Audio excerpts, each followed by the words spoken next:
تھوڑی قیمت پر میری آیات کو نہ بیچ ڈالو۔ آج سوچئے، بات تو یہ اس وقت بنی اسرائیل سے ہو رہی تھی، آج ہمارا کیا حال ہے؟ اس کتاب کا حق ادا کرنا، اس کتاب کو سمجھنا، اس کتاب پر عمل کرنا، اسے نافذ کرنا، اس کی رہنمائی میں زندگی بسر کرنا، یہ تو سب سے پہلے ہماری ذمہ داری ہے نا، اور سب سے پہلے ہم ہی اس سے پیچھے ہو جائیں۔ آج کیا ہے؟ امت مسلمہ اتنی بڑی تعداد میں، اتنے اس کی ریاستیں، لیکن یہ کتاب کہاں ہے؟ یہ کتاب اس کے مطابق زندگی کا نظام نہیں چل رہا ہے، مملکتوں کے نظام اس کے مطابق نہیں ہے، یہ نافذ و قائم نہیں ہے، یہ تو طاق نسیاں پذیری ہے۔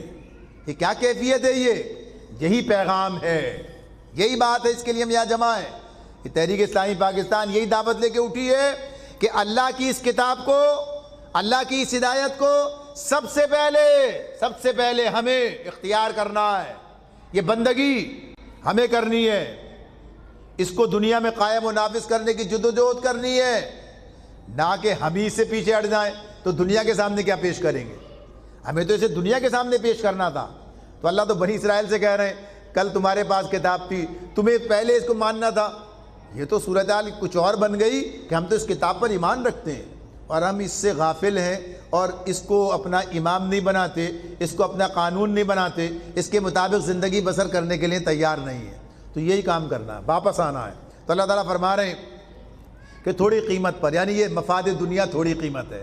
یہ مفاد دنیا کس لیے پیچھے ہٹ گئے؟ یہ دنیا حاصل کرنے کے چکر میں، یہ زیادہ سے زیادہ فائدے اور نفس پرستی، اس کے چکر میں اسے چھوڑا ہے۔ تو فرمایا اللہ تعالیٰ نے اب میرے غضب سے بچو، باطل کا رنگ چڑھا کر حق کو مشتبہ نہ بناؤ اور نہ جانتے بوجھتے حق کو چھپانے کی کوشش کرو۔ آج حق ہمارے پاس ہے، کل ان کے پاس تھا، صحیح نہیں بتا رہے تھے۔ آج ہم اپنے قول سے ہی نہیں، فعل سے، عمل سے بھی بتائیں دنیا کو کہ اسلام کس چیز کا نام ہے، شہادت حق کا مضمون آگے آئے گا۔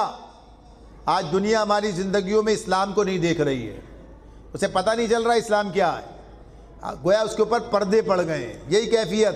تو اللہ تعالیٰ فرما رہے ہیں نماز قائم کرو، زکوٰۃ دو، اور جو لوگ میرے آگے جھک رہے ہیں ان کے ساتھ تم بھی جھک جاؤ۔ اصلاح کا راستہ کہاں سے ہوگا؟ آغاز کہاں سے ہے؟ ہمارے لیے بھی یہی بات ہے، ہمارے لیے بھی ایمان کی بات ہوئی تھی، نماز، زکوٰۃ، وہی چیزیں آ گئی ہمارے سامنے دوبارہ۔ نماز قائم کرو، زکوٰۃ دو، اور جو لوگ میرے آگے جھک رہے ہیں ان کے ساتھ تم بھی جھک جاؤ۔ ایک اجتماعی نظام قائم کرو، اجتماعیت، امت، یہ سب بتا دیا۔ تم دوسروں کو تو نیکی کا راستہ اختیار کرنے کے لیے کہتے ہو مگر اپنے آپ کو بھول جاتے ہو۔ یعنی یہ جو کیفیت ہے، یہ سوچنے کی بات، لگتا ہے ہماری بات ہو رہی ہے۔ ہاں، تو یہ اتأمرون الناس بالبر وتنسون انفسکم، ہر آدمی خارج میں بات کرتا ہے، اپنی ذات کو نہیں دیکھتا ہے۔ تو پہلے تو ادھر دیکھنا ہے، بعد میں باہر کا معاملہ بھی دیکھنا ہے، یعنی اندر اور باہر دونوں معاملات کرنے، خود کو نہیں بھول جانا ہے۔ اپنی اصلاح سب سے پہلے اپنی ذمہ داری ہے، اپنے گھر کی اصلاح، اپنے معاشرے کی، اپنے ملک کی اصلاح، پوری دنیا تک جانا ہے۔ تو بہرحال یہ اپنے آپ کو فراموش نہیں کرنا۔ فرمایا تم دوسروں کو تو نیکی کا راستہ اختیار کرنے کے لیے کہتے ہو مگر اپنے آپ کو بھول جاتے ہو، حالانکہ تم کتاب کی تلاوت کرتے ہو، کیا تم عقل سے بالکل ہی کام نہیں لیتے؟ صبر اور نماز سے مدد لو۔ بے شک نماز ایک سخت مشکل کام ہے مگر ان فرما بردار بندوں کے لیے مشکل نہیں ہے جو سمجھتے ہیں کہ آخرکار انہیں اپنے رب سے ملنا اور اسی کی طرف پلٹ کر جانا ہے۔ یعنی پھر وہی بات آ رہی ہے نماز، وہی بات آ رہی ہے ایمان، یعنی آخرت پر ایمان۔ یہ جو ہے اگر موجود ہوگا تو کام آسان ہو جائیں گے۔ یہاں ایک چیز کا اضافہ کیا گیا، صبر، ڈٹ جانا، جم جانا اس دین پر، اس کے تقاضے۔ صبر کی بات آگے تفصیل سے کریں گے۔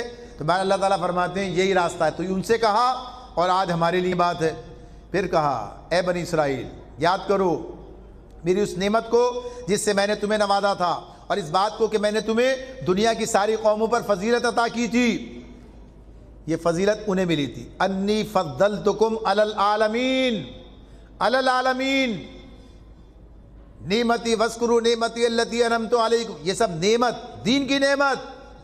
جس کے پاس اللہ کی یہ نعمت ہوگی وہی دنیا میں فضیلت کا حامل ہوگا۔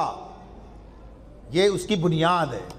تو بنی اسرائیل کو دی تھی۔ کل جب وہ امت مسلمہ کی حیثیت سے موجود تھے، اللہ کی کتاب، اس کے رسول کی رسالت، اس کی جو ہدایات ان کے پاس تھیں، لیکن انہوں نے اس کو ضائع کیا، تو نتیجہ کیا نکلا؟ نہ صرف امامت کے منصب سے معزول کیے گئے، بلکہ اللہ کا غضب بھی ان پر ٹوٹ پڑا۔ آج ہمارے پاس ہے آج یہ ہمارے پاس ہے، یہ ان کی فضیلت اسی وقت تک تھی، ختم ہو گئی۔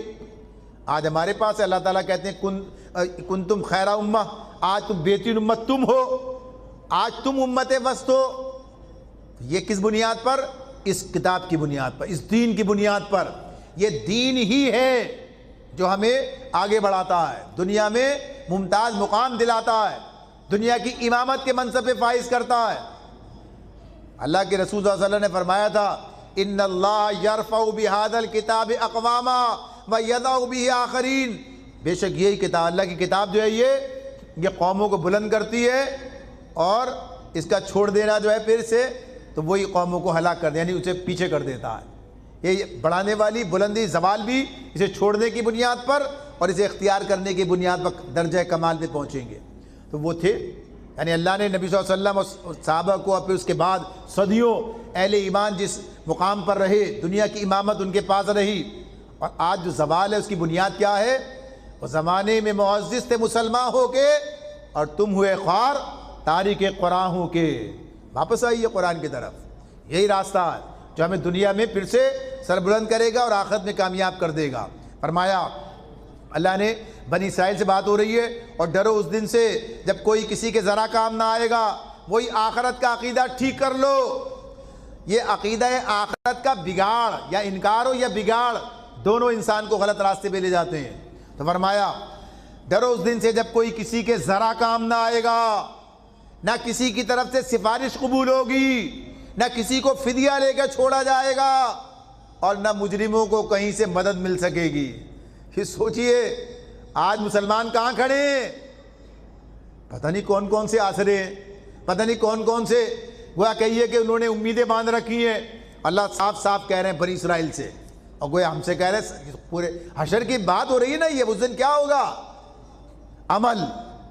عمل سے زندگی بنتی ہے، جنت بھی جہنم بھی، یہ خاکی اپنی فطرت میں نہ نوری ہے نہ ناری ہے۔ یعنی بار بار یہ مضمون آئے گا، کسب، عمل، کام کرو گے نتیجہ وہی نکلے گا جیسا کام کرو گے۔ ایسا نہیں ہے کہ دنیا میں جہنم بنانے والے کام کرو اور جنت مل جائے کسی اور بنیاد پر، جیسا کرو گے ویسا بھرو گے۔ تو بہرحال بتایا یہ جا رہا ہے کوئی کسی کے کام نہیں آئے گا، ہر آدمی اپنے عمل کی بنیاد پر وہاں کامیاب یا ناکام ہو جائے گا۔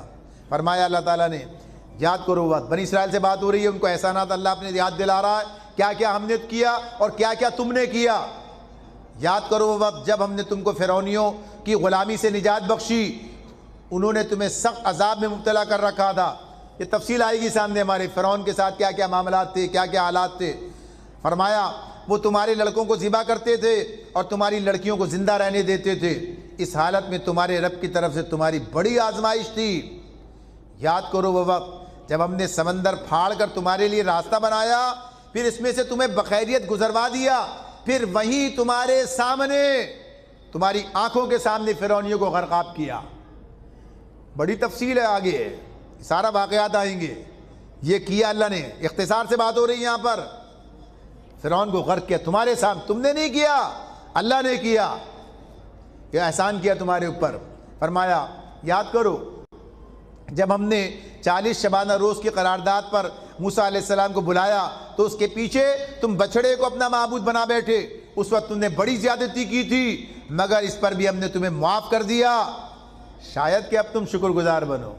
یعنی جب یہ لوگ صحرائے سینا میں آ گئے، جب وہاں سے نکلے تھے مصر سے، پیچھے فرعون آیا تھا، اللہ نے انہیں دریائے نیل سے گزار دیا، فرعون کو وہیں غرق کر دیا، اب یہ صحرا میں آ گئے، اب انہیں آگے جانا ہے، دنیا کی امامت کا سفر جاری ہے، آگے کام کرنا ہے۔